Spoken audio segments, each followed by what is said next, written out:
எத்தனை பேர் சந்தோஷமா இருக்கிறீங்க? தேவன் நம்ம இந்த வாரம் முழுவதும் அவர் கண்ணின் கருவிலியை போல பாதுகாத்து வந்திருக்கிறார். ஜீவன் கொடுத்திருக்கிறார், பலன் கொடுத்திருக்கிறார். நம்மளுடைய பிரயாசங்களை எல்லாம் அவர் ஆசீர்வதிக்கிறார். அந்த தேவனை நம்ம உற்சாகமா இவ்வளவு நேரம் ஆராதிச்சோம். அதற்காக தான் இந்த பூமியில அவரை நம்மள என்ன பண்ணியிருக்கிறாரு? தெரிந்து கொண்டிருக்கிறார். ஹல்லேலூயா. அழைக்கப்பட்டவர் அநேகரா இருக்கலாம், ஆனால் தெரிந்து கொள்ளப்பட்டவர்கள் ஒரு சிலர். சபைக்கு தேவையானது என்ன அப்படின்னா சத்தியம். ஒவ்வொரு விசுவாசிக்கு தேவை என்ன அப்படின்னா சத்தியம். அதனால நம்ம யோபு புஸ்தகத்தை இந்த வாரமும் கொஞ்சம் தியானிக்கலாம். யோபு குறிச்சு நம்ம பார்த்தோம். யோபு அப்படிங்கிற பேருக்கு என்ன அர்த்தம் அப்படின்னா துன்புறுத்தப்பட்டவர் அப்படிங்கிறதுக்கு அர்த்தம். இப்ப யோபு பாருங்க, ஒரு பேரை யோபுன்னு வச்சிருக்கிறாங்க. அதோட அர்த்தம் என்னன்னு பாத்தீங்கன்னா துன்புறுத்தப்பட்டவர். நாம யாராவது அப்படி ஒரு பேர் வைப்போமா? அந்த நாட்கள்ல எல்லாம் ஜாதகம் எல்லாம் பார்த்து என்ன எழுத்து கொடுத்தாங்களோ அதுக்கு தகுந்த மாதிரி அவங்க பேர் வைப்பாங்க. அப்படிதானே? நம்ம ரசிக்கப்படுறதுக்கு முன்னாடி அப்படிதான் அவங்க பேர் வச்சிருப்பாங்க. அப்ப அவனுக்கு எவ்வளவு பாடுகள் இருந்திருக்கும், எவ்வளோ துன்புறுத்தப்பட்டிருக்கிறான், கஷ்டப்பட்டிருக்கிறான். அதனால அவன் பேர் என்ன? யோபுன்னு நினைக்கிறேன். யோபுவுக்கு பாத்தீங்கன்னா 7000 ஆடுகளும் 3000 ஒட்டகங்களும் 500 ஏர் மாடுகள், பணிவிடைக்காரர்கள் எல்லாரும் இருந்தாங்க. அவன் திரளான செல்வத்துக்கு அவன் எப்படி இருந்தான் அப்படின்னா அதிபதியா இருந்தான். திரளான செல்வத்துக்கு அதிபதியா இருந்தான். அந்த நாட்கள்ல பாத்தீங்கன்னா இந்த தங்கத்தை எல்லாம் வச்சு அவனுடைய சொத்து மதிப்பை கணக்கிடல. ஏன் அப்படின்னு பாத்தீங்கன்னா தங்கத்தை குறிச்செல்லாம் அங்க வரல பாருங்க. அவனுடைய ஆடுகளையும் மாடுகளையும் குதிரைகளையும் ஒட்டகங்களையும் கழுதைகளையும் குறிச்சுதான் அவனை என்ன பண்றாங்க அப்படின்னா ஒரு செல்வ சீமானா அவங்க என்ன பண்றாங்க அப்படின்னா இங்க குறிப்பிடுறாங்க வேதத்தில். அவனுக்கு எத்தனை பிள்ளைகள் இருந்தாங்க? மொத்தமா 10 பேர் இருந்தாங்க. அதுல 7 குமாரர்களும் 3 குமாரத்திகளும் இருந்ததா நம்ம பாக்குறோம். அப்ப அந்த 7 குமாரர்கள் 3 குமாரத்திகள் மொத்தம் 10 பேரு. இந்த 10 பேர் வீட்டிலையும் ஒவ்வொரு நாட்களும் ஒவ்வொரு நாளும் அவங்க என்ன பண்றாங்க அப்படின்னா கர்த்தருக்கு தங்களுடைய முறைமையின்படி அவங்க என்ன பண்றாங்க? பழி விழுந்து செய்யறாங்க. அதுக்கு ஒவ்வொரு குமாரர்களும் இப்ப நம்பர் 1 மகன் அவன் வீட்டுல பலி செலுத்துறாங்க, கர்த்தரை ஆராதிக்கிறாங்க அப்படின்னு சொன்னா மீதி இருக்கிற 9 பேர் என்ன பண்ணிடுவாங்க? போயிடுவாங்க. 2வது ஆளு 2வது முறைமையின்படி 2வது வீட்டுல இப்ப பழி விருந்து செலுத்துறாங்க, கர்த்தருக்கு எல்லாத்தையும் செய்யறாங்க அப்படின்னா ஆராதனை செய்யறாங்க அப்படின்னா மீதி இருக்கிற எல்லாருமே என்ன பண்ணிடுவாங்க? சேர்ந்து போயிடுவாங்க. இப்ப இந்த யோபு புஸ்தகத்துல நம்ம தெரிஞ்சுக்க வேண்டியது என்ன அப்படின்னா அவங்களுடைய சகோதரர்கள் எப்படி இருக்கிறாங்க அப்படின்னா ரொம்ப ஒற்றுமையா இருக்கிறாங்க. ரொம்ப ஒற்றுமையா இருக்கிறாங்க. பாருங்க, அந்த புயல் காற்று அடிக்கும் பொழுது அவங்க எல்லாருமே ஒரே வீட்டுல இருக்கிறாங்க, ஒரே நாள்ல மரிச்சு போயிடுறாங்க. அப்ப அங்க இந்த புஸ்தகத்துல நம்ம பார்க்க வேண்டியது அவங்க ரொம்ப ஒத்துமையா இருந்திருக்கிறாங்க. சகோதர சிநேகம் இருந்திருக்குது அவங்களுக்குள்ள வேற்றுமை இல்ல. பாருங்க, அப்படியா யோபு தன் பிள்ளைகளை நடத்தி வந்திருக்கிறான். யோபு தன் பிள்ளைகளை நடத்தி வந்திருக்கிறான். அப்ப நாம என்ன பண்ணணும் அப்படின்னா நம்மளும் என்ன பண்ணணும் அப்படின்னா நம்மளுடைய பிள்ளைகளை, கர்த்தர் நமக்கு கொடுத்த பிள்ளைகளை அப்படிதான் வளர்க்கணும். ஹல்லேலூயா.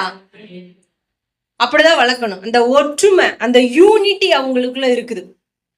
பிரிஞ்சே போகல பாருங்க. 10 பிள்ளைகளும் ஒற்றுமையா இருக்கிறாங்க. அப்ப யோபு கர்த்தருக்கு எல்லாவற்றிலும் தன்னுடைய பிள்ளைகளை கர்த்தருக்குள் அவன் என்ன பண்ணியிருக்கிறான்னா நேர்த்தியா நடத்தி வந்திருக்கிறான். சங்கீத புஸ்தகம் 133வது சங்கீதத்தை எடுத்து வாசிங்க. இதோ சகோதரர் ஒருமித்து வாசம் பண்ணுகிறது எத்தனை நன்மையும் எத்தனை இன்பமுமானது. அடுத்தது, அது ஆரோனுடைய சிரசின் மேல் ஊற்றப்பட்டு அவனுடைய தாடியிலே வடிகிறதும் அவனுடைய அங்கியின் மேல் இறங்குறதுமான நல்ல தைலத்துக்கும் ஏர்மோனின் மேலும் சியோன் பர்வதத்தின் மேலும் இறங்கும் பன்னிக்கும் ஒப்பாய் இருக்கிறது. அங்கே கர்த்தர் என்றென்றைக்கும் ஆசீர்வாதத்தையும் ஜீவனையும் கட்டளையிடுகிறார். போதுங்க. இப்ப சங்கீதம் 133 ஆரோவான சங்கீதம், அதுக்கு டெஃபினிஷன் போன வாரம் நம்ம பார்த்தோமா? சிஸ்டர் அழகா என்ன பண்ணாங்க, அதுனா என்னன்னு விளக்கி சொன்னாங்க. இப்போ உங்களுக்கு மறக்காது பாருங்க அது. இப்ப இந்த சங்கீதம் 133ல ஃபர்ஸ்ட் வசனம் என்ன அப்படின்னா, இதோ சகோதரர்கள் ஒருமித்து வாசம் பண்ணுகிறது எத்தனை நன்மையும் எத்தனை இன்பமானது. இப்ப சகோதரர்கள் எல்லாம் ஒரே இடத்துல கூடி வாசம் பண்ணுனாங்க அப்படின்னா அதுல நிறைய நன்மை இருக்குதான். அதுல நிறைய நன்மைகள் இருக்குது. அந்த இடம் இன்பமா இருக்கும். அந்த இடம் எப்படி இருக்கும்? இன்பமா இருக்கும். அடுத்த வசனம், அது ஆரோனுடைய சிரசின் மேல் ஊற்றப்பட்டு அவனுடைய தாடியிலே வடிகிறதும் அவனுடைய அங்கிகளின் மேல் இறங்குகிறதுமான நல்ல தைலத்துக்கு. நல்ல தைலம் எர்மோன் மேலும் சீயோன் பர்வதங்கள் மேலும் இறங்கும் பனிக்கும் ஒப்பாயிருக்கிறது. அங்கே கர்த்தர் என்றென்றைக்கும் ஆசீர்வாதத்தையும் ஜீவனையும் கட்டளையிடுகிறாராம். யாரு சொல்றது? சங்கீதக்காரர் தாவீது சொல்றாரு. ஹல்லேலூயா. அப்ப அந்த சந்தோஷம் எங்க இருக்குது, இன்பம் எங்க இருக்குது, அங்க கண்டிப்பா கர்த்தர் இருக்கிறாருன்னு அர்த்தம். அதனாலதான் அவர் சொல்றாரு, அங்கே கர்த்தர் என்றென்றைக்கும் ஆசீர்வாதத்தையும் ஜீவனையும் கட்டளையிடுகிறார். அப்ப அந்த ஒற்றுமை, அந்த ஒருமித்து வாசம் பண்றதுல தேவன் எப்படி இருக்கிறார் அப்படின்னா, அவர் அந்த ஒற்றுமையில அவர் பிரியப்படுகிற தேவனா இருக்கிறார். அப்ப சகோதரர்களாகிய நாம எப்படி இருக்கணும்? சபையில ஒற்றுமையா இருக்கணும். அதுதான் நமக்குள்ள எந்தவித வேற்றுமையும் இருக்கக்கூடாது. எந்தவித வேற்றுமையும் இருக்கக்கூடாது. இப்ப அப்போஸ்தலர் நாட்கள்ல பாத்தீங்கன்னா அவங்க எல்லாரும் ஒற்றுமையா இருந்தாங்க. அவங்க ஒற்றுமையா இருந்தாங்க. சீசர்கள் எப்படி இருந்தாங்க? ஒற்றுமையா இருந்தாங்க. எல்லாத்தையும் அவங்க எப்படி பகிர்ந்து கொண்டாங்க அப்படின்னா, சபையில பொதுவா பகிர்ந்து கொண்டாங்களாம். பொதுவா எல்லாவற்றையும் அவங்க பொதுவாய் அனுபவித்தார்கள், பொதுவாய் பகிர்ந்து கொண்டார்கள். அப்ப அங்க வேற்றுமை இல்ல, ஒற்றுமை தான் இருக்குது. என்ன காரணம் அப்படின்னா, அவங்க ஆண்டவராகி இயேசு கிறிஸ்து வரப்போறாரு, அவருடைய ராஜ்யம் சமீபமா இருக்குது அப்படின்னு சொல்லிட்டு அந்த உணர்வோடு கூட அவங்க எல்லாரும் எப்படி இருந்தாங்க, எல்லாத்தையும் எப்படி அனுபவிச்சாங்க? பொதுவா அனுபவிச்சாங்க. அப்ப சபையா இருக்கிற நமக்குள்ளயும் என்னைக்குமே எது இருக்கக்கூடாது? வேற்றுமை இருக்கக்கூடாது, ஒற்றுமை தான் இருக்கணும். நம்ம வீட்டுல ஒவ்வொருத்தருக்கும் ஒரு சோப்பு வச்சிருப்போம், ஒவ்வொருத்தருக்கு ஒரு பிளேட் வச்சிருப்போம். அது வீட்டுல நீங்க என்ன பண்ணுங்க, யூஸ் பண்ணிக்கோங்க, அது உங்களுடைய விருப்பம். ஆனா சபையில எப்படி இருக்கணும் அப்படின்னா, ஒற்றுமையா இருக்கணும். அல்லையா? இப்போ ஒருத்தவங்க பலவீனமானவங்க ஒரு வேலை செஞ்சுட்டு இருந்தாங்க கூட நம்ம என்ன பண்ணிட்டே இருக்கக்கூடாது, அவங்க எப்படியோ செஞ்சு முடிச்சிருவாங்கன்னு நம்ம பார்த்துட்டு இருக்காம, நம்ம போய் அவங்க நின்றுட்டு இருக்கிறத தோரணையே பார்த்து, என்னம்மா என்ன செய்யணும், என்ன பிரச்சனை, முடிஞ்சுதான்னு கேட்கணும். புரியுதா நான் சொல்றது? இப்ப இதெல்லாம் எப்படி வரும் அப்படின்னா, தேவனுடைய அன்பு நமக்குள்ள இருந்தா தன்னை போல வந்துடும். தேவனுடைய அன்பு தான் எல்லாத்தையும் என்ன பண்ணும் அப்படின்னா செய்யும். அப்ப நம்ம கிட்ட அன்பு இருந்தது அப்படின்னா நம்ம என்ன பண்ணிடுவோம்? எல்லாத்தையும் செஞ்சிருவோம். ஆதியாகமம் புஸ்தகம் 25வது அதிகாரம், ஆதியாகமம் புஸ்தகம் 25வது அதிகாரத்துல நம்ம பார்த்தோம் அப்படின்னா, ஈசாக்கு தன் மனைவியாக ரெபேக்காளுக்காக ஜெபம் பண்ணும்போது கர்த்தர் அவளுக்கு 2 பிள்ளைகளை கொடுக்கிறார். அவளுடைய கர்ப்பத்துல 2 பிள்ளைகளை கொடுக்கிறாரு. ஒண்ணு ஏசா, மற்றொருவன் யாக்கோபு. அவங்க பிறந்ததுக்கு அப்புறம் பாத்தீங்கன்னா அவங்களுக்குள்ள எப்பயுமே சில சண்டைகள் இருக்கும். எடுங்க பார்க்கலாம். ஆதியாகமம் 25ஆம் அதிகாரத்தை 21ல இருந்து வாசிங்க. தன் மனைவிக்காக ஈசாக்கு கர்த்தரை நோக்கி வேண்டுதல் செய்தான். கர்த்தர் அவன் வேண்டுதலை கேட்டறினார். அவன் மனைவி ரெபெக்காள் கர்ப்பம் தரித்தாள். அவன் கர்ப்பம் தரித்தல் பிள்ளைகள் ஒன்றோடு மோதிக்கொண்டிருந்தன. அப்பொழுது அவள், இப்படியானால் இது எப்படியோ என்று சொல்லி கர்த்தரிடத்தில் விசாரிக்கும்படி போனாள். அதற்கு கர்த்தர், 2 ஜாதிகளும் கர்ப்பத்தில் உண்டாகிறது, 2 வித ஜனங்கள் உன் வயிற்றிலிருந்து பெரியும். அவனில் ஒரு ஜனத்தார் மற்றொரு ஜனத்தரை பார்த்தும் வளர்த்திருப்பார்கள்.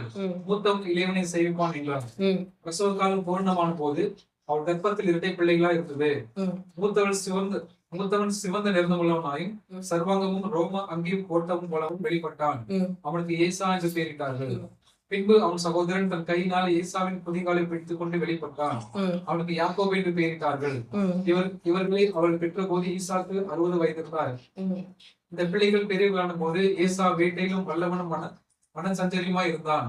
யாக்கோபு குணசாலியும் கூடாரவாசியாக இருந்தான். போதுங்க. இப்ப 2 பிள்ளைகள். அதுல முதல் அவனுக்கு பேர் என்ன அப்படின்னு பாத்தீங்கன்னா ஏசா. அவன் எப்பேற்பட்டவன் அப்படின்னா, அவன் வேட்டையில் வல்லவனும் வன சஞ்சாரியுமா இருக்கிறான்.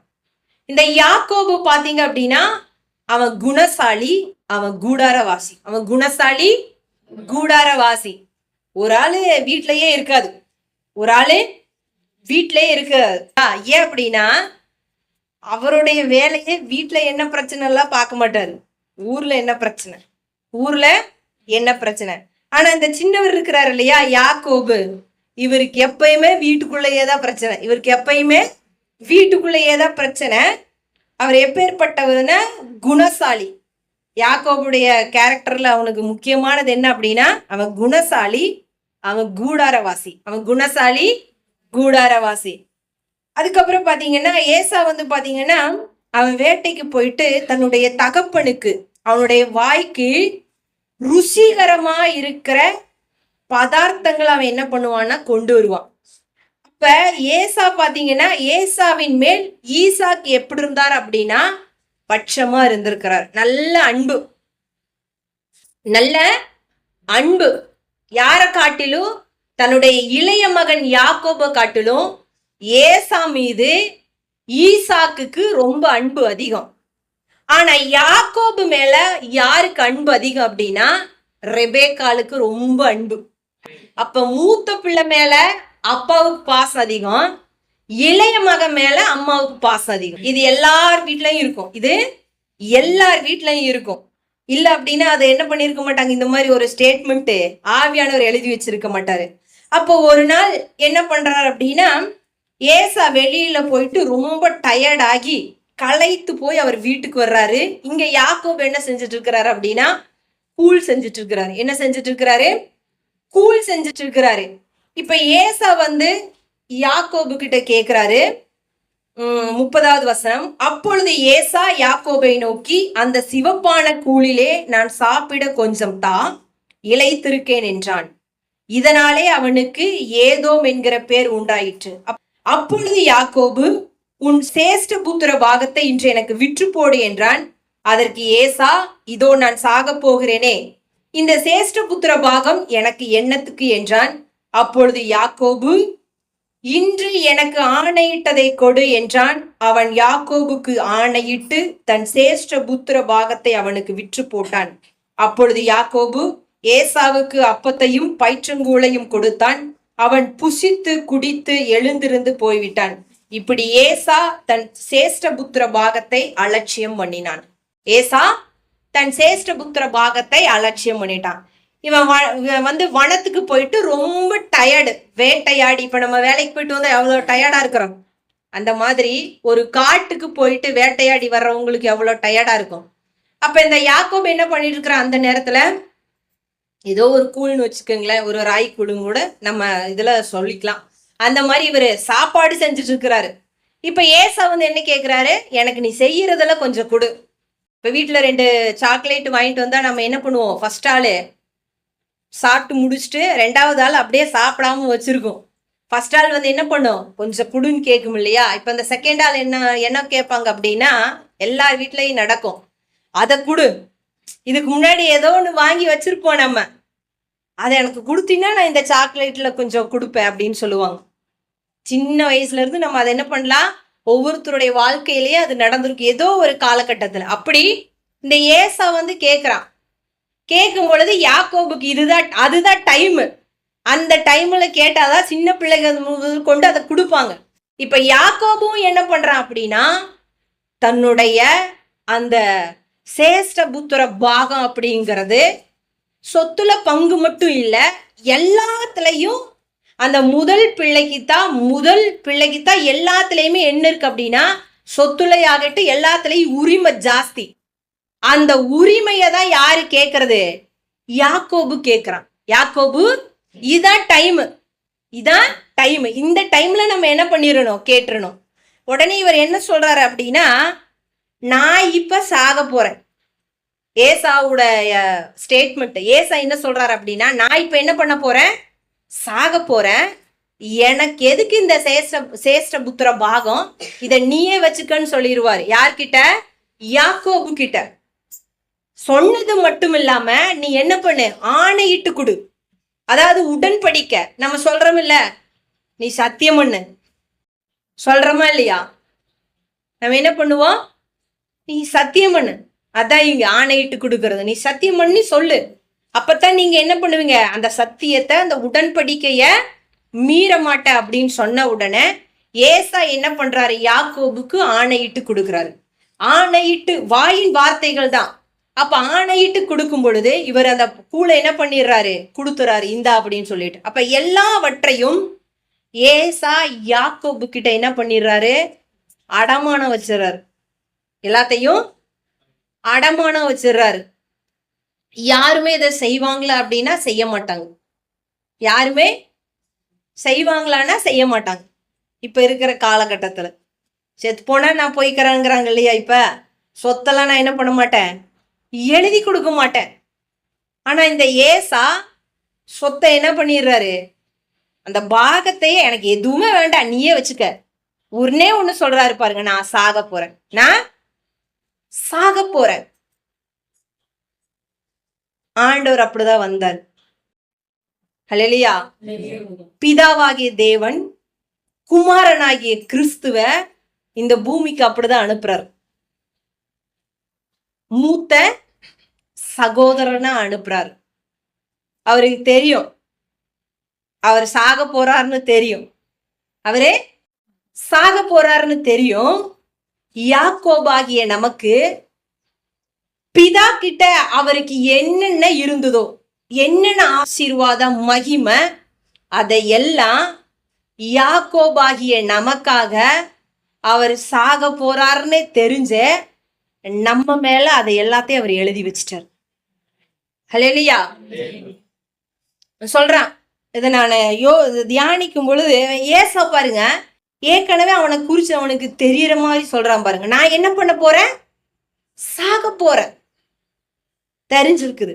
அதே மாதிரி ஏசுநாதரும் தான் சாக போறோங்கிறத தெரிஞ்சு, நம்ம திருடன்னு தெரிஞ்சு எல்லாவற்றையும் இந்த மனு குலத்துக்காக அவர் எழுதி வச்சுட்டு போயிட்டாரு.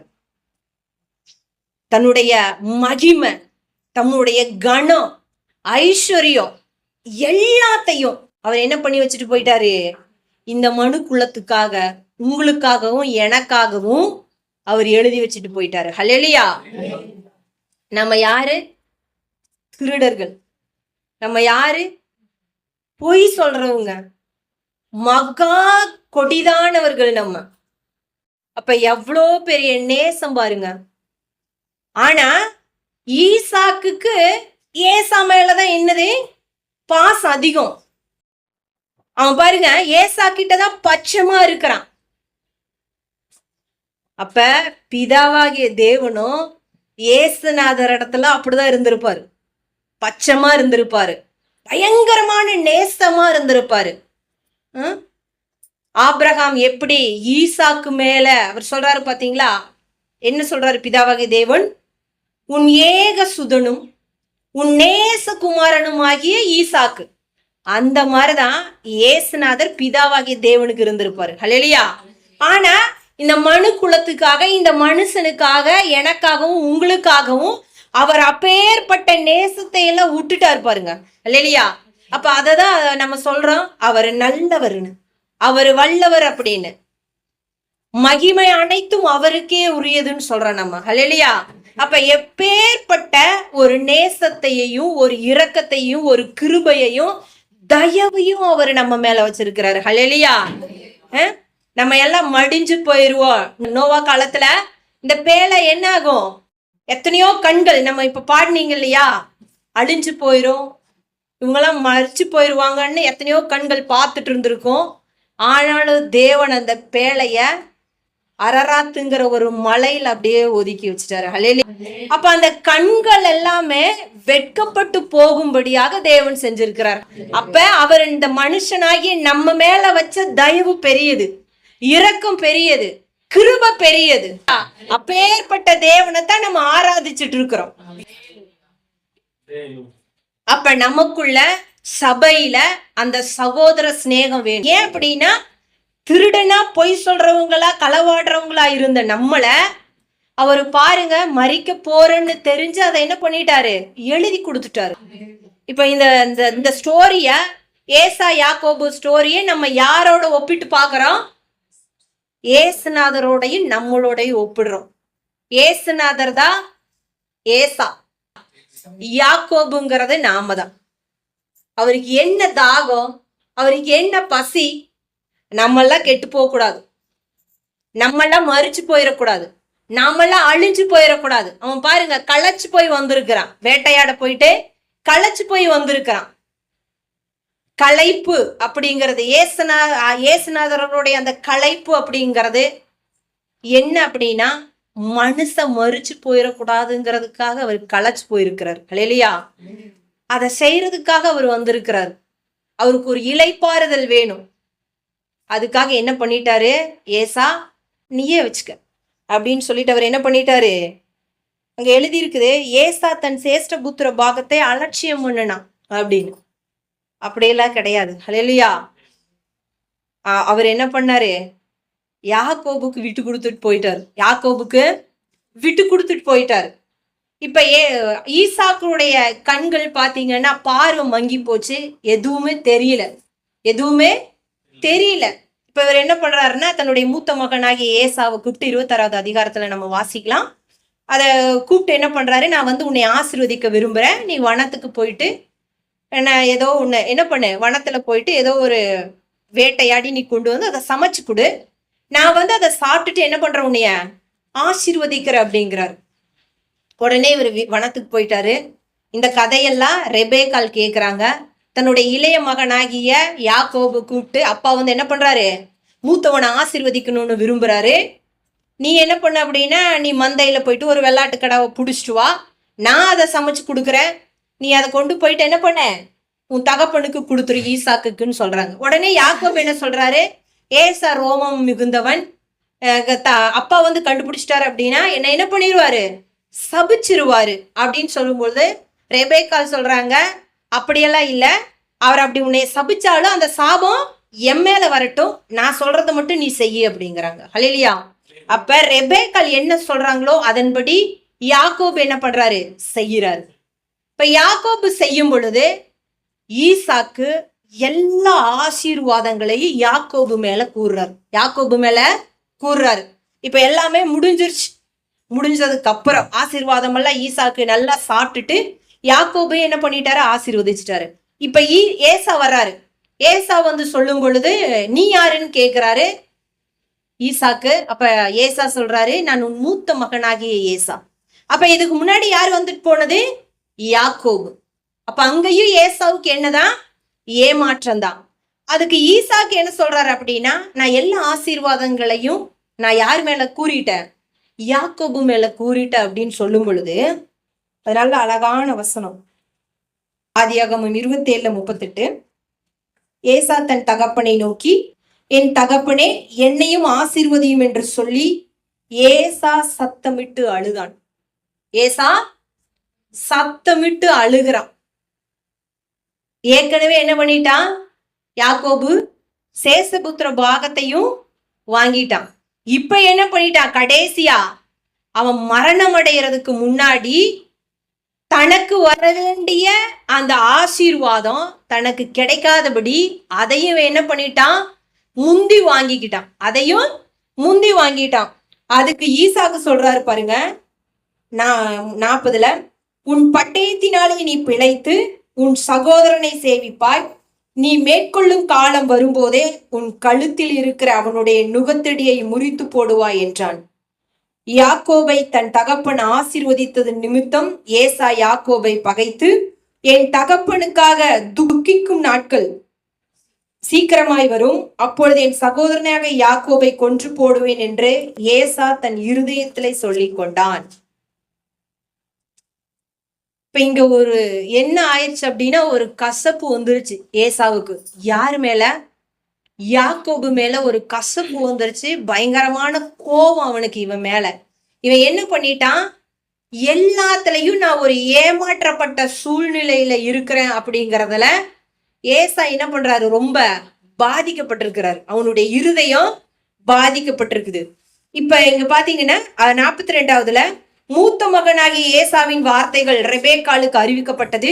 அப்பொழுது அவள் தன் இளைய மகனாகிய யாக்கோபை அழைத்து, உன் சகோதரனாக ஏசா உன்னை கொன்று போட நினைத்து தன்னை தேற்றிக் கொள்கிறான். ஆகையால் என் மகனே, நான் சொல்வதை கேட்டு எழுந்து புறப்பட்டு ஆரானிலே இருக்கிறேன் சகோதரனாகிய லாபானிடத்தில் ஓடிப்போ. நீ என்ன பண்ண அப்படின்னா, அவன் உன்னை என்ன திட்டம் வச்சிருக்கான், அவன் இருதயத்துல என்ன நினைக்கிறான் அப்படின்னா, அவன் உன்னை நீ இந்த மாதிரி செஞ்சனால உன்னை கொன்று போட்டாலும் கொன்று போட்டுருவான். அதனால நீ என்ன பண்ணாத, இங்க இருக்காத, என் சகோதரனாகிய லாபான், அதாவது ஆரான்ல இருக்கிற பதான் ஆராம்ல இருக்கிற லாபானுடைய வீட்டுக்கு போயிரு அப்படின்னு சொல்லிட்டு ரெபேக்கால் என்ன பண்றாங்க? யாக்கோப அங்க போக சொல்றாங்க.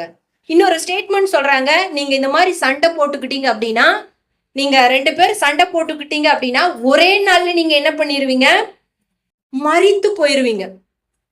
அதை பாக்குறதுக்கு எங்கனால என்ன பண்ண முடியாது, முடியாதுங்கிற மாதிரி இவ சொல்லி யாக்கோபு என்ன பண்ணிட்டா அப்படின்னா, பதாம் ஆராமுக்கு போறதுக்கு யாக்கோபு என்ன பண்ணிட்டா? போக சொல்லிட்டா.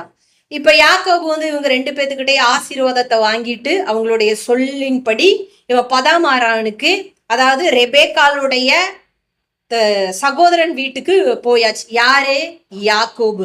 இப்ப ஏசா பாத்தீங்கன்னா இவனுக்கு கோபம், தன்னுடைய பெற்றோர்களை விட்டு இவன் என்ன பண்ணிட்டான் அப்படின்னா வேற பக்கம் போயிட்டான். இவனுடைய வழி என்ன ஆயிடுச்சு?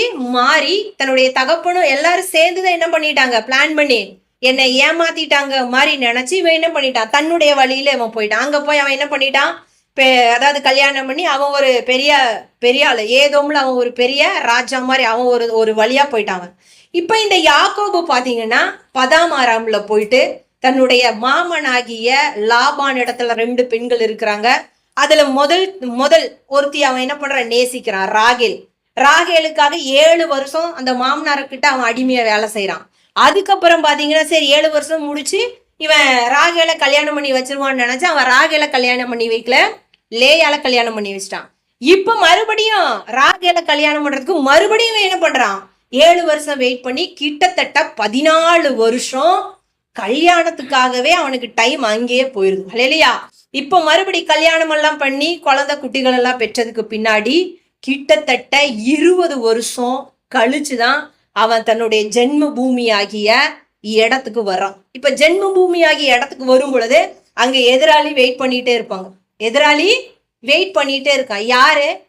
எப்ப யாக்கோபு வந்தாலும் என்ன பண்ணிடலாம்? அவனுடைய வஞ்சத்தை தீர்த்துக்கலாம் அப்படிங்கிற நினைப்புல ஏசா இருப்பான்னு நினைச்சு யாக்கோபு என்ன பண்றான்? தன்னுடைய இருதயத்துல நினைக்கிறான். ஹல்லேலூயா. இப்ப ஆதியாகமம் 33ஆம் அதிகாரத்துல நம்ம வாசிக்கும் பொழுது இப்ப தன்னுடைய மனைவி, நிறைய மனைவிகள், மறுமனையாட்டிகள், ராகேலுடைய பிள்ளைகள், லேயாளுடைய பிள்ளைகள், வேலைக்காரிகளுடைய பிள்ளைகள், எல்லா கால்நடைகளை எல்லாம் ஓட்டிட்டு இப்ப தேவன் என்ன சொல்லிட்டாரு அப்படின்னா, நீ போ அப்படின்னு சொல்லிட்டாரு. நீ எங்க போ? உன்னுடைய தகப்பன் வீட்டுக்கு போ அப்படின்னு சொன்னதுக்கு அப்புறம் அவர் அங்கிருந்து வர்றாரு. பரானா, அதாவது அந்த இடத்துல இருந்து இவர் வர்றாரு. வரும் பொழுது பாத்தீங்கன்னா ஏசாவுக்கு இந்த செய்தி, யாக்கோபு வர்றாருங்கிற செய்தி சொல்லப்படுது. ஹல்லேலூயா. இப்ப இவனுக்கு ஒரே பயம். யாக்கோபுக்கு என்னது? பயம். ஏன் பயம்? எல்லாத்தையுமே நம்ம என்ன பண்ணிட்டோம்? இவனை ஏமாத்தி இதெல்லாம் செஞ்சுட்டு வந்துட்டோங்கிற பயத்துல இவன் யாக்கோபு பயந்து பயந்து பயந்து பயந்து வர்றான். ஏசா கிட்டத்தட்ட 400 பேரை கூட்டிட்டு வர்றாரு. ஏசா 400 பேரை கூட்டிட்டு வர்றாரு. பயந்து பயந்து வர்றான். முதல்ல வேலைக்காரிகளுடைய பிள்ளைகள் அவங்களை எல்லாம் முன்னாடி வரிசையில நிறுத்திட்டாரு. 2வது முதல், இடை, கடை. அப்ப அந்த இடையில லேயாளுடைய பிள்ளைகள் லேயாலையெல்லாம் நிறுத்திட்டாரு. மூன்றாவதாக ராகேல் அவருடைய பிள்ளைகளை எல்லாம் நிறுத்திட்டு முன்னாடி போறார். முன்னாடி நடந்து போகும் பொழுது எதிரில் யார் வர்றது? ஏசா வர்றாரு. ஏசா வந்த உடனே இவன் என்ன பண்றான் அப்படின்னா 7 தரம் முகம் குப்புற விழுந்து அவனை வணங்குறான். 7 தரம் முகம் குப்புற விழுந்து வணங்குறான். ஹல்லேலூயா. இப்ப இதுல பாத்தீங்கன்னா 20 வருஷம் தன்னுடைய சகோதரனாகிய யாக்கோப ஏசா பார்த்து, ஏசாவை யாக்கோபு பார்த்து எத்தனை வருஷம் ஆச்சு? 20 வருஷம் பகை. 20 வருஷம் பகை. இப்ப பார்க்கும் பொழுது அந்த வசனத்தை எடுத்து வாசிங்க. ஆதியாகமம் 33 இருந்து 1வது வசனத்துல இருந்து. யாக்கோபு தன் சந்தையை ஏறெடுத்து, ஏசாவும் அவனுடைய கூட 400 மனிதனும் வருகிறதை கண்டு, பிள்ளைகளை லேவியரிடத்தில் ராகிலிடத்திலும் 2 பணிவிடைக்காரரிடத்திலும் வெவ்வேறாக பிரித்து வைத்து, பணிவிடைக்காரர்களையும் அவர்கள் பிள்ளைகளையும் முதலிலும் லேயாளையும் அவர் பிள்ளைகளையும் இடையிலும் ராகியையும் யோசேப்பையும் கடையிலும் நிறுத்தி, தான் அவர்களுக்கு முன்னாக நடந்து போய் 7 விசை தலைமையிடம் குனிந்து வணங்கி தன் சகோதரன் கிட்ட சேர்ந்தான். அப்பொழுது ஏசா எதிர்கொண்டு ஓடி வந்து அவனை தழுவி அவன் கழுத்தை கட்டி கொண்டு அவனை முத்தம் செய்தான். இருவரும் அழுதார்கள். போதுங்க. ஃபர்ஸ்ட் யாருதான் ஓடி வந்ததுங்க? ஏசா. இத நான் படிக்கும் பொழுது எனக்கு ஒரு ஒரு ஒரு ஃபீல். அந்த இளையகுமாரன் இருக்கிறான் இல்லையா, இளையகுமாரன் கெட்டு போய் எல்லாம் வர்றான், ஒண்ணுமில்லாம வர்றான். தகப்பன் தான் ஓடி வந்து முத்தம் செய்யறான். புரியுதா? தகப்பன் தான் ஓடி வந்து அந்த இளையகுமாரனை என்ன பண்றான்? முத்தம் செய்யறான். அவன் என்ன பண்ணிட்டு இருந்தான்? அவன் பண்ணி தவிட்ட தின்னுட்டு இருந்தான். அவன் பண்ணி தவிட தின்னுட்டு இருந்தான். அழுக்கு வஸ்திரம் தரிச்சிருந்தான். அவன் மேல பயங்கர நாத்த அடிச்சுட்டு இருந்திருக்கும். அப்படித்தானே? இந்த நீ சோப் போட்டு குளிச்சுட்டு போ அப்படின்னு சொல்லிட்டு எஜமான் வீட்டுல இருந்து அவனை அனுப்பிச்சிருப்பாங்களா? இல்ல. அப்ப அவ்வளோ நாத்தமா அவ்வளோ ஒரு ஒரு இதோட வந்திருப்பான் அவன். ஆனா அப்பாதான் போய் என்ன பண்றாரு? அவனை கட்டி தழுவி முத்தமிடுறாரு. அல்லேலூயா. அதே மாதிரி இவன் பாத்தீங்கன்னா ஏசா எதிர்கொண்டு ஓடி வந்து, எப்படி ஓடி வந்து அவனை தழுவி அவன் கழுத்தை கட்டிக்கொண்டு அவனை முத்தம் செய்தான். இருவரும் அழுதார்கள். யாக்கோபு அழுதிருப்பாரு. எதுக்கு அழுதிருப்பாரு? நம்ம தப்பிச்சிட்டோம்னு அழுதிருப்பாரு. ஆனா ஏசா அப்படி இல்ல. ஏசாதான் ஓடி வரான். அப்ப ஏசாவுக்கு வந்து அதெல்லாம் மறந்துருச்சுன்னு அர்த்தம். இவன் செஞ்ச அத்தனை பொல்லாங்கும் ஏசா மறந்துட்டாரு பாருங்க. அதே மாதிரிதான் ஆண்டவராகிய பிதாவாகிய தேவனும், அதாவது ஏசு கிறிஸ்துடைய ரத்தம் என்னைக்கு இந்த பூமியில சிந்தப்பட்டதோ அன்னைக்கே மனுஷ செஞ்ச எல்லாத்தையும் அவர் மறந்துட்டாரு. ஹல்லேலூயா. ஏன் அப்படின்னா ஏசு கிறிஸ்துடைய இடத்துல நம்மளை வச்சு பாக்குறாரு பிதா. இல்லைன்னா போக முடியுமாங்க பிதா கிட்ட? அவர் ஒருவரும் சேரக்கூடாத ஒளியில வாசம் செய்கிற பரிசுத்தர் அவர். மனுஷன் போக முடியுமா? போக முடியாது. மோசே கிட்ட சொல்றாரு, நீ முகத்தை பார்த்தீங்கன்னா செத்து போயிருவ, என் பின்னாடி மட்டும் பாருங்கிறார் மோசே கிட்ட. அவ்வளோ பரிசுத்தமான கடவுள், அவ்வளோ பரிசுத்தமான கடவுள். ஆனா இயேசுவோட ரத்தம் சிந்தப்பட்டதுக்கு பின்பு சகல பாவங்களும் மனுஷனுக்கு மன்னிக்கப்பட்டுருச்சு. சகல பாவங்களும் மனுஷனுக்கு மன்னிக்கப்பட்டுருச்சு. அதே மாதிரி இந்த யாக்கோபுடைய முகத்தை பார்த்த உடனே ஏசாக்குள்ள இருந்த எல்லாமே மறந்து அவன் கட்டி தழுவி அப்படியே 2 பேரும் அழுகுறாங்க. இல்லையா? அப்ப ஆசீர்வாதம் எல்லாம் ஒண்ணுமே இல்லை பாருங்க. அன்பு. யாக்கோபு மேல ஏசாவுக்கு இருந்தது அன்பு. பிதாவாகிய தேவனுக்கு நம்ம மேல இருக்கிறது என்னது? அன்பு. அதனாலதான் ஏசுநாதரையே அடிக்கிறதுக்கு அவர் என்ன பண்ணியிருக்கிறாரு? ஒப்பு கொடுத்துருக்கிறாரு. இப்ப யாக்கோபு போகல, ஓடி போகல, ஏசாதான் ஓடி போறாரு. அப்ப ஏசாவின் அன்பு பெருசு. ஏசுநாதருடைய அன்பு நம்ம மேல பெருசா இருக்குது. அல்லையா? நம்ம மேல அவருடைய தயவு பெருசா இருக்குது. தயவு பெருசா இருக்குது. முகம் குப்புற அவன் சரண்டர் ஆயிட்டான் யாக்கோபு. ஏன்? நிறைய ஆஸ்தி, பிள்ளைகள் எல்லாத்தையும் கூட்டிட்டு வர்றான். அதுலயும் ஒரு பயங்கரமான ஆள் பாருங்க யாக்கோபு. முதல்ல கொன்னா வேலைக்காரிகளுடைய பிள்ளைகளை எல்லாம் கொல்லட்டும், அடுத்தது யாரு லேயால கொல்லட்டும், கடைசியில தான் நேசிச்ச ராகேலுடைய பிள்ளைகளையும் ராகேலையும் நிறுத்துறாரு பாருங்க யாக்கோபு. அப்ப அதுலயும் அவர் எப்படிதான் பயங்கரமான கில்லாடிதான் அதுலயும் இல்லையா. அப்ப அந்த நேசங்கிறது எல்லாத்தையும் காப்பாத்தணும்னு துடிக்குது பாருங்க, அப்படிதானே? ஏன் அப்படின்னா லேயாலை காட்டிலும் ராகேலை இவர் என்னவா ரொம்ப அதிகமா நேசிச்சாரு யாக்கோபு.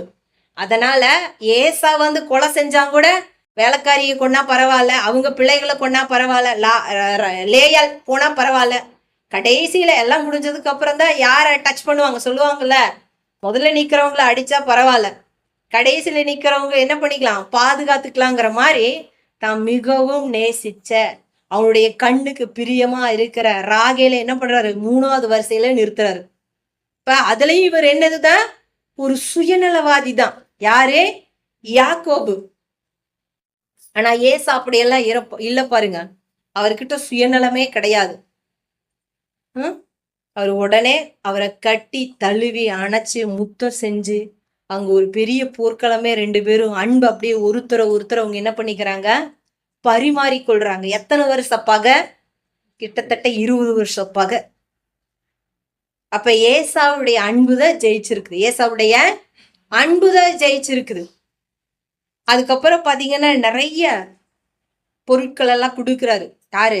யாக்கோபு கொடுக்குறாரு. அவர் கேட்கிறாரு, இதெல்லாம் எனக்கு எதுக்கு, இதெல்லாம் எனக்கு எதுக்கு, வேண்டிய அளவு எனக்கு இருக்குதுங்கிறாரு ஏசா. வேண்டிய அளவு எனக்கு இருக்குது.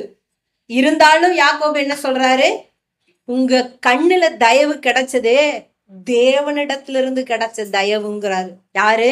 யாக்கோபு ஏசாவை பார்த்து. ஹல்லேலூயா. 10வது வசனம் வாசிங்க. அதற்கு யாக்கோபு, அப்படி இல்ல, உம்முடைய கண்களில் எனக்கு தயவு கிடைத்ததே ஆனால் என் வெகுமதியை என் கையில் இருந்து ஏற்றுக்கொள்ளும். நீர் என் மேல் பிரியமானீர், நான் உம்முடைய முகத்தை கண்டது தேவனுடைய முகத்தை கண்டது போல இருக்கிறது. போதுங்க. அப்ப ஏசாவுடைய முகம் யாரு முகத்துக்கு ஒப்பா சொல்றாரு? தேவனுடைய முகத்துக்கு ஒப்பா சொல்றாரு. ஏன் தேவனுடைய முகத்துக்கு ஒப்பா சொல்றாரு அப்படின்னா, ஏசா கிட்ட என்ன இருந்தது அப்படின்னா தயவு. ஏசா கிட்ட என்ன இருந்தது? தயவு. அப்ப தேவன் நம்ம மேல வச்சிருக்கிற தயவு ரொம்ப பெருசு. அந்த தயவு இருக்கிறனாலதான் நம்ம ஒவ்வொரு நாளும் தேவனை என்ன பண்ணிட்டே இருக்கிறோம், பார்த்துட்டே இருக்கிறோம். தேவனை பார்த்துட்டே இருக்கிறோம். தேவன் நம்மளை பார்த்துட்டு இருக்கிறாரு. அவரை என்ன பண்ணிட்டே இருக்கிறோம், ஆராதிச்சிட்டு இருக்கிறோம். இப்ப தேவனுடைய தயவு நம்ம மேல அதிகமா இருக்குது. அதுதான் இந்த வசனத்தை வாசிங்க. அதற்கு யாக்கோபு, அப்படி இல்லை, உம்முடைய கண்களில் எனக்கு தயவு கிடைத்ததே ஆனால் என் வெகுமதியை என் கையிலிருந்து ஏற்றுக்கொள்ளும். நீர் என் மேல் பிரியமானீர், நான் உம்முடைய முகத்தை கண்டது தேவனுடைய முகத்தை கண்டது போல இருக்கிறது. சரி, ஓகே. அப்ப அடுத்தது 11வது வசனம். தேவன் எனக்கு அனுகிரகம் செய்திருக்கிறார், வேண்டியதெல்லாம் எனக்கு உண்டு, ஆகையால் உமக்கு கொண்டு வரப்பட்ட என் காணிக்கையை ஏற்றுக்கொள்ளும் என்று சொல்லி அவனை வருத்தி கேட்டுக்கொண்டான். அப்பொழுது அவன் அதை ஏற்றுக்கொண்டான். போதுங்க.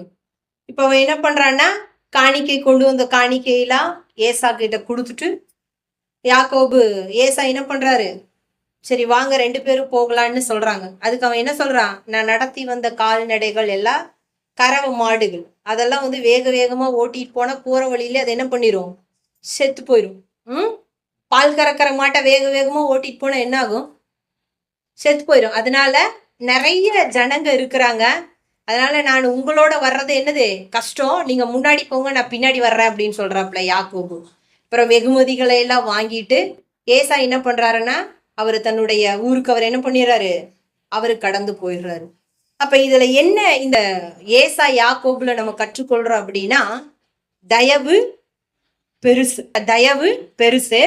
அப்ப அந்த சகோதரர்கள் ஒருமித்து வாசம் பண்றதுங்கிறது ரொம்ப நன்மை, ரொம்ப நன்மை, ரொம்ப இன்பமானது.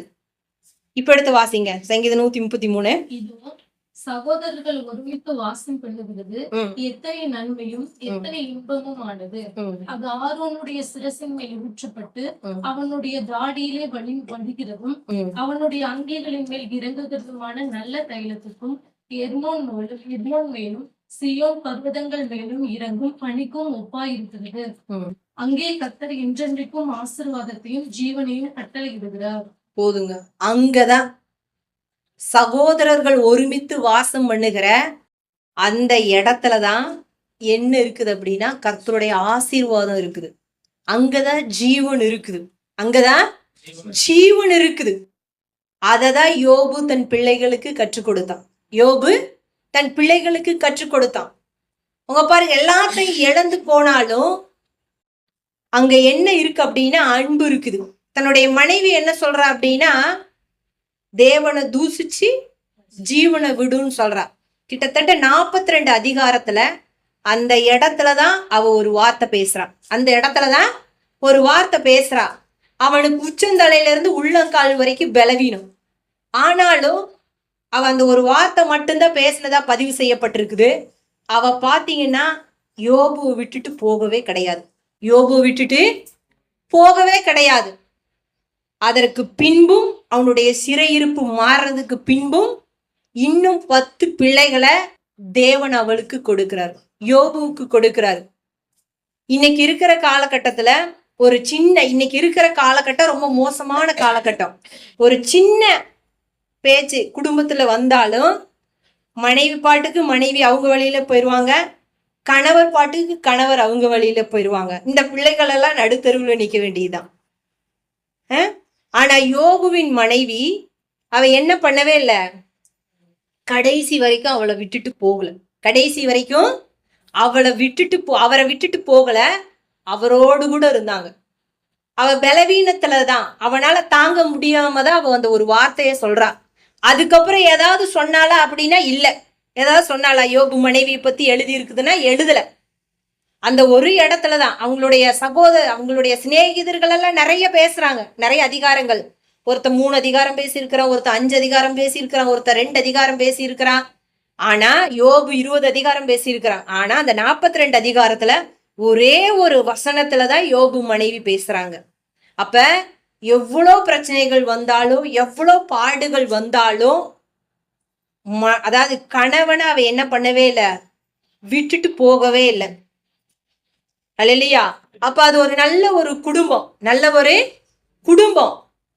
ஒரு அதாவது சகோதரத்துவம் அங்க காணப்படுது. அவங்க எல்லாம் தங்க பிள்ளைகள் எல்லாம் எப்படி இருக்கிறாங்க, ஒருவரை நேசிச்சு ஒருவர் சிநேகிச்சு அன்பு கூர்ந்து அவங்க என்ன பண்றாங்கன்னா ஒற்றுமையா இருக்கிறாங்க. அப்ப அந்த ஒற்றுமையை பாத்தீங்கன்னா இப்ப 10 மாடு ஒரே இடத்துல இருந்துச்சுன்னு வச்சுக்கோங்க, சிங்கத்தால என்ன பண்ண முடியாது, அடிச்சு சாப்பிட முடியாது. இப்ப அது ஒரு பிளான் போடும். இந்த மாடெல்லாம் பிரிச்சுட்டோம்னு வச்சுக்கோங்க, தனித்தனியா மாடு மேயும் பொழுது சிங்கம் என்ன பண்ணிரும், அழகா அடிச்சு சாப்பிட்டுரும். அப்ப சிங்கம் மாட்டை டச் பண்ணக்கூடாது, மாட்டை தொடக்கூடாது அப்படின்னு நினைச்சா மாடெல்லாம் ஒத்துமையா இருக்கணும். இந்த கதையை சின்ன வயசுல ஒத்துமையா இருக்கணுங்கிறதுக்காக பாட புஸ்தகத்துல சொல்லி கொடுத்தது. ஏன் அப்படின்னா மாடு தனியா போயிடுச்சுன்னு வச்சுக்கோங்க, மாட்டை சிங்கம் என்ன பண்ணிரும், அடிச்சிரும். இப்ப சாத்தான் எவ்வளவோ பிரச்சனைகளை யோபுவுக்கு கொடுத்தாலும் யோபுடைய குடும்பம் செதறி போகவே இல்லை. பாருங்க, யோபுடைய குடும்பம் செதறி போகல. அவங்க ஒருத்தரை நேசிச்சு ஒண்ணா இருக்கிறாங்க. அதுக்கப்புறமும் என்ன ஆகுது, பிள்ளை குற்றிகளை அவங்க பெற்றெடுக்கிறாங்க. அங்கதான் அவங்க ஏன் பெற்றெடுக்கிறாங்க அப்படின்னா தேவனுடைய தயவு அந்த வீட்டு மேல இருக்குது. அப்ப தயவு இருக்கிறதுனால, சகோதர சிநேகம் இருக்கிறனால, அன்பு இருக்கிறனால, ஒருத்தர் நேசிக்கிறனால அங்க ஜீவனும் ஆசீர்வாதத்தையும் கர்த்தர் கட்டளையிடுகிறாராம். அதான் சங்கீதம் 133 நம்ம வாசிக்கிறோம். கடைசி கர்த்தர் என்ன பண்றாரா, ஜீவனையும் ஆசீர்வாதங்களையும் கட்டளையிடுகிறாருன்னா அத கட்டளையாவே கொடுக்கிறாரு. அதை என்ன பண்றாரு, கட்டளையிடுறாரு. இப்போ எஜமான் சொல்றாரு, பாரு நீ இந்த வேலையில இன்னைக்கு செஞ்சே ஆகணும், செய்யின்னு சொல்றதுக்கும் இன்னைக்கு நீ செஞ்சு முடிச்சிடணும்னு சொல்றதுக்கு வித்தியாசம் இருக்கும். செய்யின்னு சாதாரணமா சொல்லிட்டு போனா அவன் 1 வாரமா செய்வான். அவன் வேலைக்காரன் என்ன பண்ணுவான், 1 வாரமா செஞ்சு 1 மாசம் கூட இழுத்துருவான். ஆனா நீ இன்னைக்கு செஞ்சு முடிச்சிடணும்னு நம்ம கட்டளை கொடுத்துட்டு போயிட்டோம்னு வச்சுக்கோங்க, அவனுக்கு ஒரு பயம் இருக்கும், அவன் செஞ்சு முடிச்சிருவான். அதே மாதிரி தேவன் என்ன பண்றாரு அப்படின்னா இந்த வார்த்தைகளை அவர் கட்டளையாவே வச்சிருக்கிறாரு. அங்க என்ன இருக்குமாமா? ஆசீர்வாதம் இருக்குமாமா, ஜீவன் இருக்குமாமா. அப்ப அந்த யோபுடைய குடும்பத்துல மறுபடியும் என்ன ஆயிருச்சு? ஜீவனும் உண்டாயிருச்சு, ஆசீர்வாதமும் உண்டாயிருச்சு. அப்ப இதுக்கு எல்லாத்துக்குமே காரணம் என்ன அப்படின்னா, அவங்க ஒருத்தர் மேல ஒருத்தர் வச்ச அன்பு, ஒருத்தர் மேல ஒருத்தர் வச்ச தயவு. இந்த ஆவிக்குரிய கனிகள் எல்லாம் யோபுடைய குடும்பத்துல இருக்குது. ஹல்லேலூயா. அப்ப சபையில ஒருத்தர் மேல ஒருத்தர் என்ன பண்ணவே கூடாது? கோவப்படக்கூடாது. ஒவ்வொருத்தரும் நம்ம என்ன பண்ணணும்னா சிநேகமா இருக்கணும், அன்பா இருக்கணும், அந்த ஒற்றுமையா இருக்கணும். ஒற்றுமையா இருந்தா மாத்திரம்தான் நம்ம நினைக்கிற காரியங்களை தேவன் நம்ம மேல வச்சிருக்கிற அந்த திட்டம் வெளிப்படும். ஆசீர்வாதம் வெளியே கிடையாது, ஆசீர்வாதம் உங்களுக்குள்ளதான் இருக்குது. ஆசீர்வாதம் உங்களுக்குள்ளதான் இருக்குது. ஆசீர்வாதம் என்னைக்குமே வெளியே இல்ல. அப்ப ஆசீர்வாதத்தை தேடி நம்ம வெளியே போக தேவையில்லை. இங்கதான் ஆசீர்வாதமே. நீங்க எங்க இருக்கிறீங்களோ அந்த இடம் தான் ஆசீர்வாதம். அங்க ஆசீர்வாதம் இருக்குங்க, அங்க ஆசீர்வாதம் இருக்குங்க அப்படின்னு அங்கெல்லாம் ஆசீர்வாதம் இல்ல. அது எல்லாம் ஒரு என்னது? தற்காலிகமான ஆசீர்வாதம் தான். நிறைவான ஆசீர்வாதம் அப்படிங்கறதே உங்களுக்குள்ளதான் இருக்குது. நீங்க 4 பேரை ஆசீர்வதிக்கிறதுக்காக தான் தேவன் உங்களை என்ன பண்ணியிருக்கிறாரு? தெரிஞ்செடுத்து அந்த ஆசீர்வாதத்துக்குள்ள உங்களை வச்சிருக்கிறாரு. இல்லைங்க, அங்கதான் ஆசீர்வாதங்க, அங்கதாங்க அதை பண்றாங்க, இதை பண்றாங்க, இதை விட பெஸ்டா பண்றாங்க அப்படின்னா நம்ம என்னைக்குமே கொடுக்கிறவங்களா இருக்கணுங்கிறத கர்த்தருடைய ஆசீர்வாதம் நம்ம மேல. நம்ம என்னைக்குமே ஆசீர்வாதத்தை வாங்கக்கூடாது. ஆசீர்வாதம் வாங்கணும் அப்படின்னா நம்ம கர்த்தரிடத்துல இருந்து மட்டும்தான் ஆசீர்வாதத்தை வாங்குறதுக்கு விருப்பப்படணும். அங்க நல்லா இருக்கும், இங்க நல்லா இருக்கும். அப்ப நீங்க கொடுக்கிற நிலைமையில இருக்கிறீங்களா, வாங்குற நிலைமையில இருக்கிறீங்களா? உங்களுடைய முதல்ல மைண்ட் எப்படி இருக்கணும் அப்படின்னா, நான் எல்லாத்துக்கும் கொடுக்கணும், நான் ஆசீர்வாதமா இருக்கணும் அப்படின்னு நினைச்சீங்கன்னா நீங்க எஜமானா இருக்கிறீங்க. புரியுதா? அப்படின்னு நினைச்சீங்கன்னா எஜமானா இருக்கிறீங்க. இல்ல நான் வாங்கணும், நான் போய் தான் வாங்கணும், அங்க அது கொடுக்குறாங்க இது கொடுக்குறாங்க அப்படின்னா உங்க நிலைமை எப்படி இருக்குது? இன்னும் உங்க மைண்ட்லயே நீங்க மாறலன்னு அர்த்தம். ஃபர்ஸ்ட் நம்ம வாயில சொன்ன அப்படின்னா கண்டிப்பா அது செயல்ல என்னாகும்? நடக்கும். எதுக்கு இந்த வார்த்தைகளை எல்லாம் நம்ம சபையில சொல்றோம் அப்படின்னா சொல்லத்தான் உண்டாகும். சொல்லத்தான் உண்டாகும். பாத்திரம் இல்லைன்னா ஆசீர்வாதம் என்ன ஆயிரும்? நின்னு போயிரும். பாத்திரம் இன்னும் நிறைய இருக்குது அப்படின்னு நம்ம சொன்னோம் அப்படின்னா என்ன ஆகாது? வர்றது அட்சய பாத்திரம் மாதிரி அது வந்துட்டே தான் இருக்கும். நீங்க பாத்திரம் இல்லைன்னு சொல்லிட்டு எலிசா கிட்டையாவது சொல்லிட்டீங்க அப்படின்னா அது என்ன ஆயிரும்னா ஆசீர்வாதம். என்னது? பாத்திரமே இல்லை, எப்படி அது எண்ணெயெல்லாம் என்ன ஆயிரும்? பாத்திரம் இல்லைன்னா எண்ணெய் எப்படி பிடி பண்ணிக்க? எல்லாமே வேஸ்டா போயிடும். அதனாலதான் சபையில கர்த்தருடைய வார்த்தையை நம்ம என்ன பண்றோம்? சொல்ல வைக்கிறோம். அப்ப நீங்க என்ன பண்ணணும்? அதை சொல்லணும். நீதிமொழிகள் 7:5 அதை வாசிங்க. ஞானத்தை நோக்கி நீ என் சகோதரி என்றும் புத்தியை பார்த்து நீ என் இனத்தாள் என்றும் சொல்லுவாயாக. ஞானங்கிறது என்னது? சகோதரி. புத்தி அப்படிங்கிறது என்னது? இனத்தாள். சகோதரி அப்படிங்கிறது ஞானத்தோட தேவன் ஒப்பிடுறாரு. ஞானம் அப்படிங்கிறது ஒரு பெரிய புதையல் இருக்குதுன்னு பாருங்க. புதையல ஞாபகம் வச்சுக்கோங்க. அறிவுங்கிறது, புத்திங்கிறது அந்த புதையல்ல கொஞ்சம். இப்ப இந்த ஞானத்துல இருந்துதான் நம்ம என்ன பண்றோம்னா அறிவு புத்தி எல்லாம் எடுக்கிறோம். அப்ப தேவன் ஞானத்தை எதோட ஒப்பிடுறாரு? சகோதரின்னு சொல்றாரு. புத்தி என்ன சொல்றாரு? இனத்தாளுங்கிறாரு. அப்ப எவ்வளவு முக்கியமா இருந்தது அப்படின்னா அவர் ஞானத்தையும் புத்தியையும் சகோதரின்னு சொல்லுவாரு, இனத்தாள்னு சொல்லுவாரு. அப்ப சகோதர சிநேகங்கிறது ரொம்ப ரொம்ப முக்கியமானது. சொல்றோம் இல்லையா? ஞானவான், புத்திமான், புத்திசாலி அப்படின்னு சொன்னா அவங்க எதை சொன்னாலும் அது அவங்க சொல்றது கரெக்டா இருக்கும். ஒண்ணு கூட மிஸ் ஆகாது. இந்த அளவுக்கு ஞானம் எப்படின்னு சொல்லிட்டு சாலமோனுடைய ஞானத்தை பார்க்கறதுக்கு அவ வர்றா. ராஜஸ்திரி ராஜஸ்திரி வர்றா. பயங்கரமான ஞானம் அப்படின்னு சொல்றா. அந்த ஞானத்தை தேவன் யாரோட ஒப்பிடுறாரு? சகோதரி கூட ஒப்பிடுறாரு. இனத்தால், ஏசாவுடைய இனத்தான் யாரு? யாக்கோபு. ஏசுநாதருடைய இனத்தான் யாரு? நாம எல்லாரும். நம்மளை பார்த்துதான் அவர் என்னன்னு சொல்றாரு? சகோதரின்னு சொல்றாரு, இனத்தாள்னு சொல்றாரு. அப்ப எவ்வளவு முக்கியத்துவத்தை அவர் கொடுத்து வச்சிருக்கிறாரு. இப்ப அவரு நம்ம மேல வச்சிருக்கிற அன்பு பெருசு. அதனாலதான் இப்படி நம்மளை என்ன பண்றாரு? அழகா வர்ணனை பண்ணி சொல்றாரு. அப்ப தேவனுடைய தயவு நம்ம மேல பெருசா இருக்குது, அவருடைய அன்பு பெருசா இருக்குது.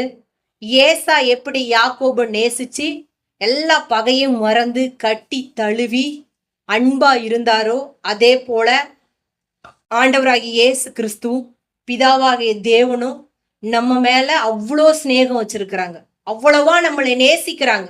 நாம என்ன பண்ணணும்? விசுவாசிகள், சபை ஜனங்கள் ஒருவரை ஒருவர் நேசிச்சு இந்த அன்பை நம்ம என்ன பண்ணணும்? வெளிப்படுத்தணும். காண்கிற உன் சகோதரிடத்துல அன்பு கூறுங்கிறார் ஆண்டவர். உன் சகோதரிடத்துல ஒப்புரவாகிட்டு வந்து நீ காணிக்கையை செலுத்துங்கிறாரு. யாரு? இயேசுநாதருடைய தாயும் சகோதரர்களும் அவரை வந்து பார்க்கும் பொழுது, இதோ உன் தாயும் உன் சகோதரர்களும் வந்திருக்கிறாங்க உங்களை பார்க்க அப்படின்னு சொல்லும் பொழுது அவர் சொல்றாரு, இதோ என் தாயும் இதோ என் சகோதரர்களும் அப்படிங்கிற. யாரை பார்த்து சொல்றாரு அப்படின்னா, சீஷர்களை பார்த்து சொல்றாரு. ஏன் சொல்றாரு அப்படின்னா, அவருடைய வார்த்தையை கேட்கிறவங்க, அவருடைய வார்த்தைக்கு கீழ்ப்படுகிறவங்க தான் அவர் தாயாகவும் சகோதரராகவும் சகோதரியராகவும் நினைக்கிறார்கள். அவருடைய கற்பனைகளை கை கொள்ளணும். சும்மா சகோதர சகோதரி, காண்கிற உன் சகோதரிடத்துல அன்பு கூறாம காணாத உன் தேவனிடத்துல நீ எப்படி அன்பு கூற முடியும்? உன் சகோதரன் கஷ்டப்படுறான், பலவீனப்படுறான், அவனுக்கு சில பிரச்சனைகள் இருக்கு. அந்த நேரத்துல நீ என்ன பண்ணணும்? உதவி செய்யணும், அவனை நேசிக்கணும், அவனோட சண்டை போடக்கூடாது, முறுமுறுக்க கூடாது. அந்த பூமியில அவன் என்ன செஞ்சாலும் அவனுக்கு என்ன பண்ணணும் அப்படின்னா சப்போர்ட் பண்ணணும். இந்த சப்போர்ட், இந்த ஒத்துழைப்பு, இந்த உதவி எதுவுமே இந்த பூமியில நீ செய்யவே இல்லை அப்படின்னா, காணாத தேவனிடத்துல நீ அவரை பாக்குறியா அப்படின்னா தெரியல, நீ எப்படி அவரிடத்துல மட்டும் அன்பு கூற முடியும்? பூரண அன்பு இருந்தது அப்படின்னா அவங்க செய்யற எந்தவித தவறுகளும் பெருசா இருக்காது. அன்பு என்னது? சகலத்தையும் தாங்கும், சகலத்தையும் தப்புவிக்கும், சகல பாவங்களையும் மூடுங்குது அன்பு. கொரிந்தியர் புஸ்தகத்துல நம்ம வாசிக்கும் பொழுது அன்பு அதை தான் செய்யுது. நீதிமொழிகள் 10:12. பகை விரோதங்களை எழுப்பும், அன்போ சகல பாவங்களையும் மூடும். இதுதான் யாக்கோபுக்கும் ஏசாவுக்கும் நடந்த போர். அன்பு போர். பகை என்னாச்சு? விரோதங்களை எழுப்புன்னு யாக்கோபு நினைச்சிட்டே இருந்தாரு. ஆனா ஏசா என்ன பண்றாரு? தன்னுடைய அன்பால அதை எல்லாத்தையும் என்ன பண்ணிட்டாரு? மூடி போட்டுட்டாரு. பிசாசு என்ன பண்ணா? மனுஷன் மேல எல்லாத்தையும், அவனை பாவம் செய்யறதுக்கு எல்லா வகையிலையும் அவன் தூண்டிகிட்டே இருந்தான். ஆனா பிதாவாகிய தேவன் அவன் செஞ்ச எல்லா பாவங்களையும் அன்பால மூடி போட்டுட்டாரு. ஏசு என்னும் ரட்சகரை இந்த பூமிக்கு அனுப்பி மனுஷ செஞ்ச எல்லா பாவங்களையும் தன்னுடைய அன்பு என்னும் கயிறுனால அவர் என்ன பண்ணிட்டாரு அப்படின்னா எல்லாத்தையும் ஒண்ணுமில்லாம பண்ணிட்டாரு. அப்ப அன்புதான் சகல பாவங்களையும் மூடக்கூடிய ஒண்ணு. அப்ப இந்த பூமியில சகோதரர்கள் எப்படி இருக்கணும்? அவங்க ஒருமித்து வாசம் பண்ணணும். அது அவங்களுக்கு நல்லது, அது அவங்களுக்கு இன்பமானது. அது ஆரோனுடைய சிரசின் மேல் ஊற்றப்பட்ட அந்த தைலத்தை காட்டிலும் அது விலையேற பெற்றது. எர்மோன் மேலும் சியோன் பர்வதத்தின் மேலும் அது அதை காட்டிலும் அது நல்லது. அங்க என்ன இருக்கும் அப்படின்னா அங்க ஜீவன் இருக்கும், கர்த்தருடைய ஆசீர்வாதம் இருக்கும். அப்ப காண்கிற உன் சகோதரி இடத்துல உங்க இனத்தால் இடத்துல நம்ம என்ன பண்ணணும் அப்படின்னா அன்பு கூறணும், அவங்க மேல தயவா இருக்கணும். ஏன் அப்படின்னா ஆண்டவர் நம்ம மேல அப்படிதான் இருந்தாரு. ஆண்டவரே நம்ம மேல அப்படிதான் இருந்தாரு. அப்ப கசப்பு கொஞ்ச நாள் இருந்தாலும் அதை நம்ம என்ன பண்ணிடணும் அப்படின்னா தேவ சமூகத்துல தேவனிடத்துல சொல்லி அதை முறையிட்டு அதை எல்லாமே கேன்சல் பண்ணிட்டு நம்ம அவங்களோட எப்பயுமே நம்ம பேசுறோமோ பேசலையோ நம்ம என்னைக்குமே நம்ம அவங்க மேல வச்சிருக்கிற அன்பு குறையவே கூடாது. ஏசாவுக்கு அந்த அன்பு என்னல்ல, குறையல. ஏசுநாதருக்கு நம்ம மேல வச்சிருந்த அன்பு குறையல. அப்ப குறையல அப்படின்னா கர்த்தருடைய வார்த்தை நம்ம என்ன பண்ணணும், அதிகமா கேட்கணும். அங்கதான் ஆசீர்வாதமும் அங்கதான் ஜீவன் உண்டானுச்சு. ஹல்லேலூயா. யோபுடைய குடும்பத்துல அதுதான் நடந்துச்சு. அங்க ஜீவன் உண்டானுச்சு, அங்க ஆசீர்வாதங்கள் உண்டானுச்சு. அவன் கிழக்குத்திய புத்திரர்கள் எல்லாத்திலும் அவன் இன்னும் அதிகமா என்ன பண்ணிட்டான், செல்வ சீமானா மாறிட்டான். அவன் சொல்றான், அந்த அவனுடைய பாதங்களை நெய்யினால கழுவுனானா. அப்ப அப்படின்னா என்ன அப்படின்னா அவன் அந்த அளவுக்கு அந்த தேசத்துல அவன் ஆசீர்வாதமா இருந்தாங்கிறத சொல்லுது. கர்த்தர் நல்லவர். அந்த மாதிரி நம்மளை ஆசீர்வதிக்கிறதுக்கு அவர் எப்படி இருக்கிறார் அப்படின்னா சித்தமுள்ளவரா இருக்கிறார். அதுக்கு நீங்க என்ன பண்ணணும், பசி தாகம் உள்ளவர்களா இருந்து கர்த்தருடைய வார்த்தைகளை கை கொண்டு அவருடைய கட்டளைகளை கை கொண்டு நம்ம கீழ்ப்படியும் பொழுது கர்த்தர் அந்த ஆசீர்வாதங்களுக்கு நேரா நம்ம ஒவ்வொருத்தரையும் நடத்த அவர் வல்லமை உள்ளவரா இருக்கிறாரு. ஹல்லேலூயா. கர்த்தர் நல்லவர்.